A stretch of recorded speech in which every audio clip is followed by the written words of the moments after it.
саламатсыңдар ма? Бүгін бізде ерекше сабақ, бізде бүгін облыстық ашық сабақ. Бүгінгі өтетін сабағымыз Айгүл Кемелбаеваның шашты әңгімесі. Алдымен балалар біз топқа бөлініп алайық. Балалар біз казматикалар формасы арқылы қазір 3 топқа бөлінеміз. Топ жасақталамыз. Жақсы. Бірінші топ. Ақерке, Жандос, Ибрагим, Бегнар, Бейбарыс. Бірінші топқа жинақталамыз. Екінші топқа көріп алдыңдар ба? Топқа жинақталамыз балалар. Бұдан топқа жинақталамыз. Алды. Бірінші топ бала тағдыры. Топ басшысын сайлап, топтарында жазып отырыңдар. Екінші топ қарт даналығы. Бағалау парақтарымыз. Үшінші топ мәңгілік елес. Балалар өткен сабақта үйге қандай тапсырма берілді? Эссе берілді, иә? Жарайды. Ал енді балалар, сол үй тапсырмасы бойынша мен бүгін сол үй тапсырмасы бойынша 3 топқа бөліп өтеді. Бірінші топты бала тағдыры, екінші қарт даналығы, үшінші мәңгілік елес. Мен 3 тақырыпта танымды дәлелді есте жазып келіңіздер деген. Дайынбыз ба барлығымыз? Қаны кім оқиды? Жарайды, сезім оқи ғой. Бала тағдыры қоғам ең нәзік әрі әділет сынағынан. Соғыс-соғыстың әлеуметтік күйзеліс ең алдымен баланың өміріне әсер етеді. Айгүл Кемелбаеваның шашты әңгімесі кенжебек тағдыры арқылы осы ақиқатты ашады. Бұл шығарма тек өткен тарихта емес, бүгінгі өмірде де орандырумен құнды. Кенжебек еріксіз тұтқынға айналып, бір сәтте туған отбасынан, туған ортасына айырылады. Оның балалық шағы үзіліп, өмірінен түзетіп қалуға мәжбүр болады. Таңдау құқығы жоқ баланың тағдыры зорлықтың ең ауыр көрінісі болып табылады. Кенжебектің қашуға, адамдық өмірін сақтап қалуға ұмтылыс, бұл жолда тасқын талқышының сенімі мен адалдығы шешуші рөл атқарады. Бір ересек адамның қолдауы баланың тағдырын өзгерте алатынын және осы тұста айқын көрсетіп болады. Шашты әңгімесі бала тағдырына немқұрайлы қарамауға шақырады. Қоғам баланы қорғай алса ғана болмысын сақтай алады. Бала әлсіз емес, оны түсініп қорғай алмаған орта әлсіз. Өте жақсы. Ал осы естіге кім кері пікір білдіре алады? Білдіре қойшы, қарақат, моралын білдіре қойшы. Естенің құрылымы сақталған ба? Бірінші топ бізде бала тағдырдегі мықтысы шыққан және бұл жерде сән құрылымы толығымен сақталған, кіріспе негізгі қорытынды бөлімдер толығымен айтылған. Және де бала тағдыры деп бұл жерде шаштыдағы Кенжебекті негізге ала отырып, баланың тағдыры туралы екі ой жеткізілді. Өте жақсы бала. Мына бүгінгі орындалатын тапсырманың дискрипторы, тапсырмаларды осы дискрипторге қарап орындап отырамыз. Ал екінші топтан Жандос оқи ғой. Эссе қарт даналығы. Қазақ халқы қашаннан атты қадірлеп үлкен сөзін өмірлік маңдай деп білген. Қариясы бар ел, қазыналы ел деген ақыл сөзін өзі қарт даналығының маңызын ашын көрсетеді. Айгүл Кемелбаеваның шашты әңгімесінде өмірдің қалай тауқыметін көрген қарттың ақылы мен сабыры жас ұрпаққа жас көрсететін рухани тірек ретінде бейнеленеді. Бұл шығарма арқылы автор қарт даналығының тек өткен заманға ғана емес, бүгінгі өмірге де қажет екенін көрсетеді. Әңгімеде бас кейіпкер қиын жағдайға тап болған сәттерде үлкеннің ақылына сүйенеді. Қарт даналығын сабыр, төзім және адамгершілік. Қорытындылай келе Айгүл Кемелбаеваның шашты әңгімесі қарт даналығын өмірдегі орнын терең түсіндіреді. Қарттың ақыл, уақыт санынан өткен шындық. Сол үшін қартты қадірлеуіміз керек деп ойлаймын. Өте жақсы. Жандос, бүгін сендерді мен қалыптастырушы бағалау ретінде бриллиант сөздермен бағалаймын. Бүгінгі сізге сәттілік болсын, иә? Жарайды, жақсы балалар. Кері пікір білдіретін адамдар ма? Ал, тәрбиеле ғой. Екінші топта Жандос қарт даналығы атты танымдық дәлелді эссе жазған болатын. Жандостың жазған эссесінде яғни дәлелдердің бәрі келтірілген, эссе құрылымы сақталған. Және Жандос осы қарт даналығы атты эссесінде бүгінгі сабақтың мақсатына сай сол шашты әңгімесінің жаңашылдықтарын көрсеткен болады. Өте жақсы келген. Кері пікір білдірген оқушыға да мен қосымша жақсы бриллиант сөздер беріп отырмын. Ал үшінші топтан кім оқиды? Ал Дәулет Мәңгілік елес. Айгүл Кемелбаеваның шашты әңгімесі мәңгілік елес ұғымын кейіпкер тағдыры арқылы ашады. Шығармада елес Кенжебектің санасынан өшпейтін туған жері мен азаттығының бейнесі. Жат жұртта жүріп басқа атпен аталғанмен ол ішкі дүниесінде өз тегін, өз болмысын жоғалтпайды. Кенжебек үшін мәңгілік елес оны алға жетелейтін рухани күш. Түрікпен ортасындағы ауыр тұрмыс аштықпен мол баланың тәнін әлсіретсе де санасындағы ел бейнесін жоя алмайды. Ол өзін шашты деп атаған ортаға бейімделгенмен Кенжебек екенін ұмытпайды. Осы ішкі қайшылық кейіпкердің рухын сақтап қалады. Шығармада Тасқұл қарттың даналығы да мәңгілік елеске айналады. Оның үнсіз көмегі мен сабырлы әрекеті Кенжебектің жадында өшпес із қалдырады. Қарттың бейнесі баланың еркіндігіне жету жолындағы тірек нүктесіне айналады. Қорытындылай келе шашты әңгімесі мәңгілік елестің адамды әлсіретпей, керісінше шыңдайтынын дәлелдейді. Туған жерге деген сағыныш пен рухани байланыс қандай қиындық болса да адамды өз болмысына қайтаратын күш. Кенжебек тағдыры арқылы автор елес ұғымының мәңгілік құндылық екенін көрсетеді.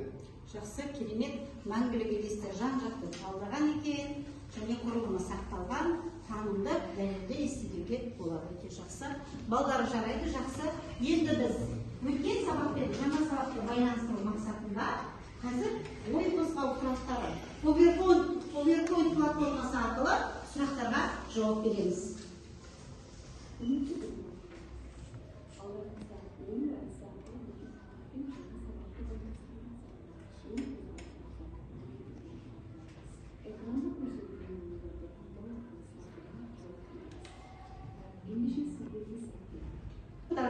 Екі оқушы іңкәр, қай сұрақты таңдайсыз? Мен түйетабан деген ою-өрнекті. Түйетабан деген ою-өрнекті таңдаймыз. Басай беріңіз. О, сізге бір бонус. Ал екінші мүмкіндігіңіз бар. Бір бонусқа бір сізге бриллиант сөзден аласыз.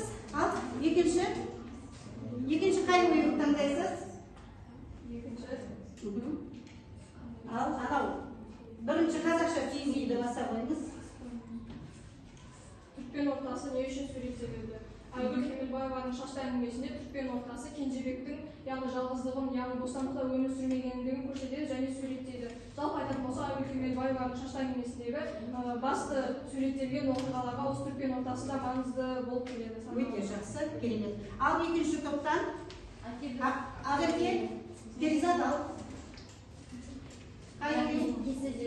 Кеседе бою таңдайды екен.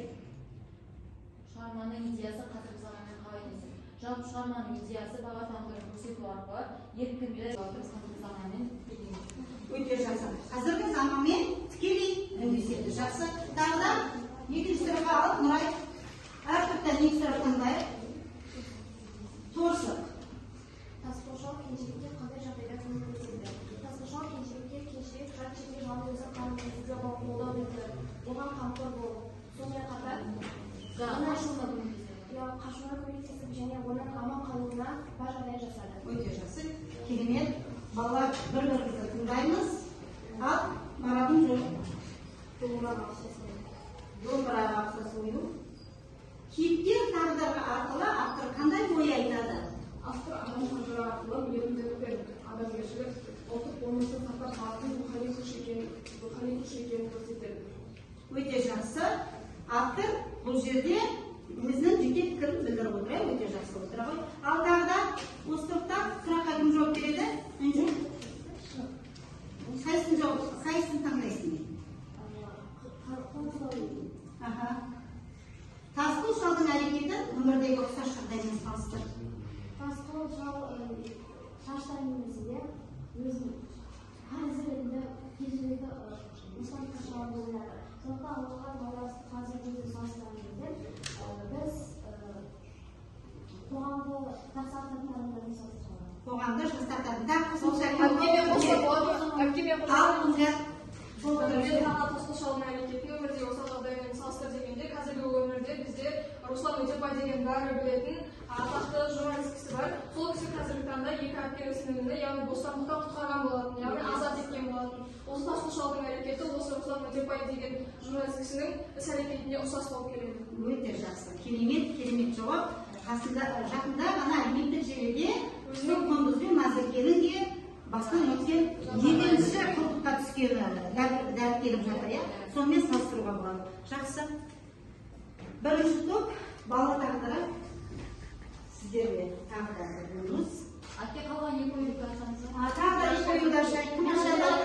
Ал Перизат аша ғой. Бірінші оймен. Шығармада қандай негізгі мәселе көтеріледі? Шығармада жаңа баланың тағдырын алып отырып, құлдық, жетімдік, адамгершілік қасиет, тасболдың іс-әрекеті арқылы адамгершілік қасиеттерді осы бір мәселелер көтеріледі. Көтеріледі, жақсы, өте жақсы. Ал бұдан кейінге кім жауап береді тағы? Кім жауап береді? Ал мүмкін. Екі қоныс алды. Керемет жақсы. Балалар, енді біз бүгін шашты әңгімесінің соңғы сағатын өтіп жатырмыз. Біз осыған дейін композициялық сюжеттік талдау жасадық, салыстырдық, шығармалық тақырыбын идеясын анықтадық, комикс құрастырдық. Енді біз бүгін жаңа сабақ, бүгінгі сабағымыздың мақсаты үлкен шығармада көтерілген мәселелерді жаңашылдығына баға беру. Сонда бүгін біз қандай тапсырма орындаймыз? Бүгін біз шашты әңгімесіндегі шығармадағы көтерілген мәселелерді анықтап, және олардың жаңашылдығына баға беріп, сол туралы тапсырма орындаймыз. Жарайды, жақсы.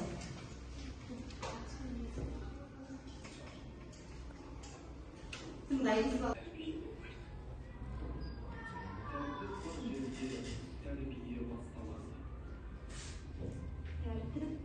Тәрбие бастауы. Құрметті оқушылар, жаңа сабақты мұқият тыңдаңдар. Саналарыңызды толтырып, жүректеріңізді қуаттаңдар. Әр сабақ өмірлік сабақ. Жақсы. Тәрбие бар жерде, тәртіп бар жерде тәрбие болады, тәрбие бар жерде білім болады. Ал жаңа сабақты тыңдаймыз.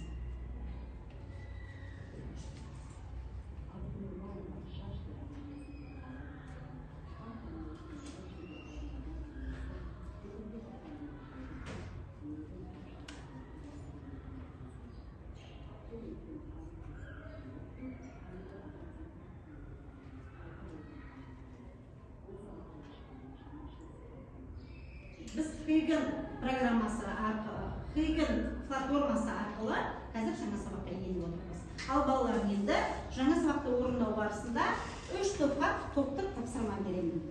Сол топтық тапсырманы орындаймыз.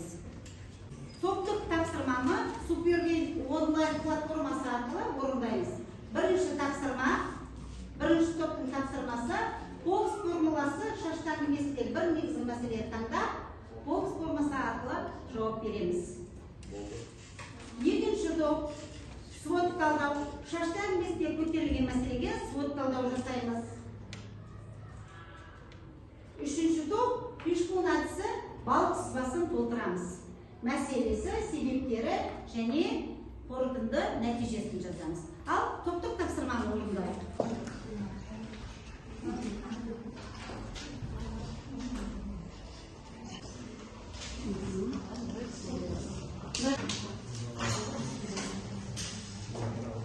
Попс формуласына басты мәселені қойып жазуымыз керек болған. Менің ойымша шашты әңгімесінің көтерілген негізгі мәселесі бостандықтың шектелуі. Себебі Кенжебек жат ортада өзінің бостандығынан айырылып, түрікпен ортасының құқығына мойынсұнды. Мысалы, шығармада Кенжебек басқаларының билігіне тәуелді болды. Қазіргі өмірде де кейбір балалар мен жасөспірімдер жағдайына байланысты өз қалауын жүзеге асыра алмайды. Сондықтан бостандық әр адамға, әсіресе балаға қажетті маңызды құндылықтардың бірі болып саналады. Сонымен қатар Айгүл Кемелбаева шашты әңгімесінің жаңашылдығы ретінде адам тағдыры және ішкі еркіндік туралы қозғаған болатын. Өте жақсы. Попс формуласын бірінші топ өте жақсы орындаған екен. Жақсыз және Ал екінші топты тыңдаймыз. Бізде Айгүл Кемелбаеваның шашты әңгімесіне қатысты свод талдау тапсырмасы. Ең бірінші бізде оның күшті жақтары, яғни Қазтошаудың Кенжебекке көмектесіп, өз парызын өтеуі. Одан бөлек Ата Жанбайдың барлық құлдарды бостандыққа жіберуін айтамыз. Өте жақсы. апатқа түскен балалардың шарасыз күйге түсуі және кенжебекті қолтыққа алып кетуі және әтек болған тасқұлшал әтек болғанын біліп оның туған жеріне қайтуға деген үмітінен айырылуы. Өте жақсы, керемет. Мүмкіндік шығармадағы басты мәселе ол жатырда қалған баланың ұлттық болмысы мен рухани еркіндігінің жойылуы қалды. Әлеуметтік себеп шапқыншылық салдарынан баланың туған еліне күштеп әкетілуі, қоғамнан оқшаулануы, психологиялық себепке жалғыздық, қорқыныш, үмітсіздік сезімдерінің болуы және рухани себепке ұлттық ортадан салт-дәстүрден алыстауы, рухани тіректің жойылуы. Салдары кейіпкер өз атынан шаш тартылған, ауысуы, еркіндігінің шектеліп өзінің тәуелсіз адамдық қадірі төмендеуі және де ішкі күйзелістер елге деген сағынышының күшеюі. Қорытынды автор адам тағдыры арқылы мейірімділік пен адамгершілік ұлттық болмысты сақтап қалатын басты күш екенін көрсетеді. Шығарманың жаңашылдығы қазіргі қоғам үшін де маңызды.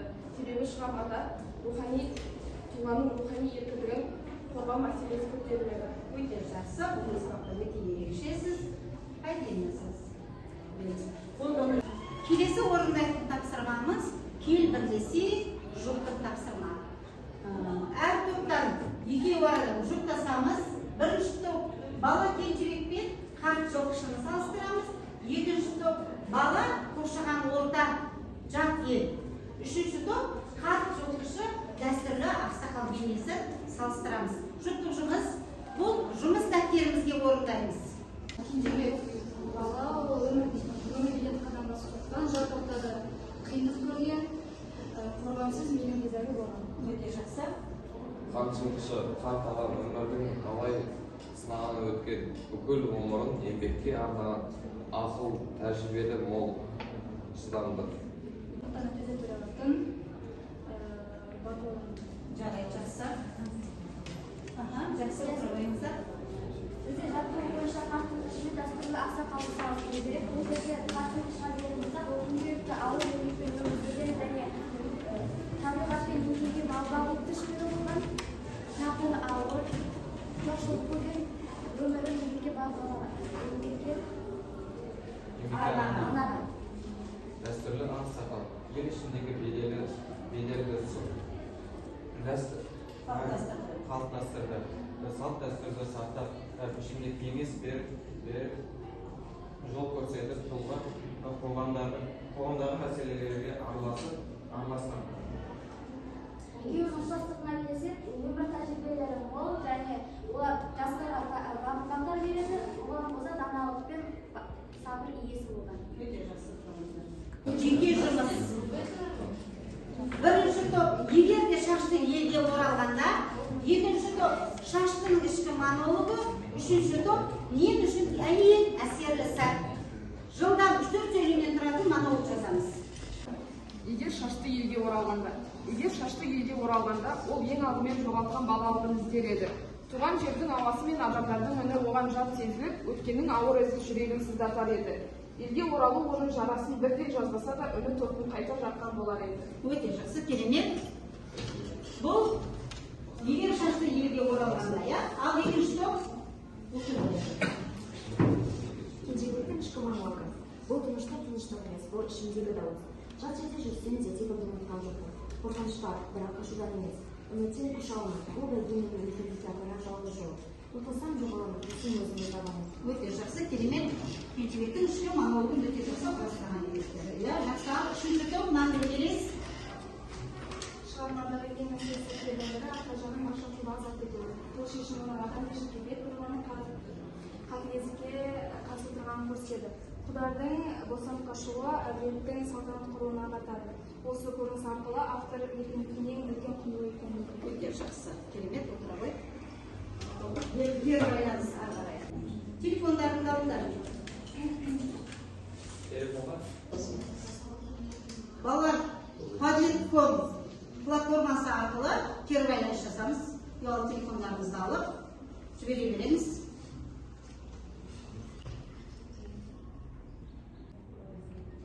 Тақта толы керек, жылдан жібереміз, сезім жібердің да?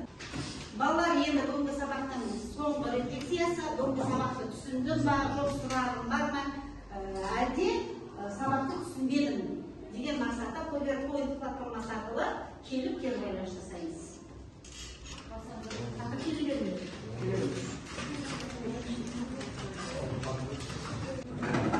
Жылдан. Келесі сабақ, жаңа сабақ өтеміз. Талап Сұлтанбековтың көшпелі алтын. Талап Сұлтанбековтың өміріне шығармашылығына дайындалып келеміз.